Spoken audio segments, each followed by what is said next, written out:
Está conmigo la licenciada en psicología Claudia Bello, especialista en estudios de género y también es especialista en pareja. Pero acabamos de ver un caso tremendo, tremendo, y ahorita está muy caliente el tema de género. Hay historias terribles, terribles como la que acabamos de ver. Primero que nada, bienvenida, perdón. Gracias, ¿qué tal? Buenas tardes.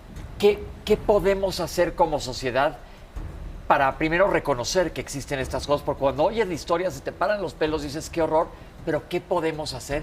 Y más importante, cualquier persona que nos esté viendo que haya pasado por situaciones así, porque tristemente el común denominador es el silencio. Claro. ¿Cómo o qué se hace para que se reponga algo así? Bueno, yo creo que primero vale la pena entender lo que es la violencia de género. Exacto. O sea, Vamos creo que vamos genial. a empezar por ahí, ¿no?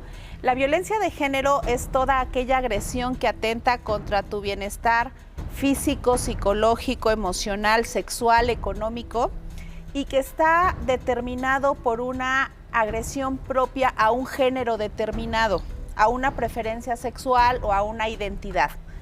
Por esto, aunque generalmente lo asociamos a la violencia que se ejerce contra las mujeres, no es exclusivo de las mujeres. Claro. O sea, la violencia de género también está muy orientada, por ejemplo, a homosexuales, a personas transexuales, transgénero, que por esa condición, digamos, sexual, es que sufren estas agresiones. Podría ser también, por ejemplo, niños, hombres, varones, cuando también son abusados, etcétera. ¿Eso sería violencia de género? Sí, por supuesto. Okay. E incluso me iba yo a un tema como mucho más polémico, que puede ser la propia agresión que mujeres tienen contra los hombres, por el hecho de ser hombres. Que también existe. Que también existe. Okay. Y que es la más silenciada, okay, como tú lo comentabas, ¿no? Ok, en este caso que acabamos de ver, abuso, maltrato, violación, trata de blancas, prostitución, híjole, son elementos terribles. Una persona que pasa por algo así durante su vida y luego se vuelve una activista, que felicidades, la verdad, me parece sensacional. ¿Qué armas psicológicas requiere? ¿Cómo se apoya? ¿Qué se hace? Bueno, una persona que vive una situación así, una experiencia así de dolorosa, ya tiene una herida previa. Tiene una baja autoestima, es insegura, muchas veces tímida, reservada. Digamos que el contexto personal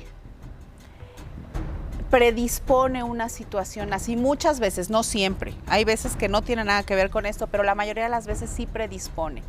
Entonces, esta experiencia llega aún a lastimarlas más, digamos que las rompe más o las hiere más. Y esto tiene como muchas vertientes, dos son las más sobresalientes. La primera, toca a fondo en su dolor, en su pena, en su herida, y entonces de ahí toma el impulso para levantarse y recuperarse, siendo otra persona. Déjame preguntarte algo para que me quede claro. Dices que estas personas, antes de que le pase el incidente terrible, ya traen una herida desde antes, pero entonces, por ejemplo, una persona que esté bien y le pase un horror hacia alguien que va caminando por la calle y la violen, ¿esa persona ya tenía una herida antes también? No, por eso decía que es la mayoría de las veces, no siempre. La mayoría de las veces. No siempre. Pero entonces lo que pasa con muchas de estas personas es la frase esa que dice que lo que no te mata te hace más fuerte, y regresan con mucha fuerza. ¿Qué podemos hacer o qué pueden hacer para empoderarse? Las personas que están lastimadas, sí, que están heridas. Sí, que han pasado por una situación terrible como la que hemos visto. Bueno, justo en eso estaba. Cuando vivimos una situación tan profundamente dolorosa y destructiva, las opciones que tenemos son, la primera y la más importante, y es la que está sugiriendo, es me tengo que reconstruir. Tengo que rescatarme como persona, pero no como la persona que fui antes, sino como una persona mucho más completa, fortalecida, como utilizando el término que tú usaste, empoderada. ¿Qué significa empoderado? Es como reconocer mis recursos, saber cuáles son mis fortalezas y apoyarme de ellas. Esa es una persona empoderada. ¿Qué hace que una persona sea un agresor, un violador de género, ya no digamos hombres, mujeres, de género? ¿Qué hace? ¿De dónde sale esta maldad? Nace Generalmente es gente dañada también. Nace básicamente de la rabia.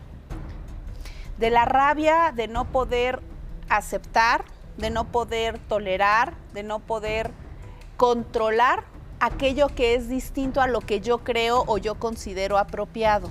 ¿Podríamos decir que es alguien terriblemente inseguro? Sí. ¿O con inseguridades? Sí, profundamente. Y con una gran necesidad de control.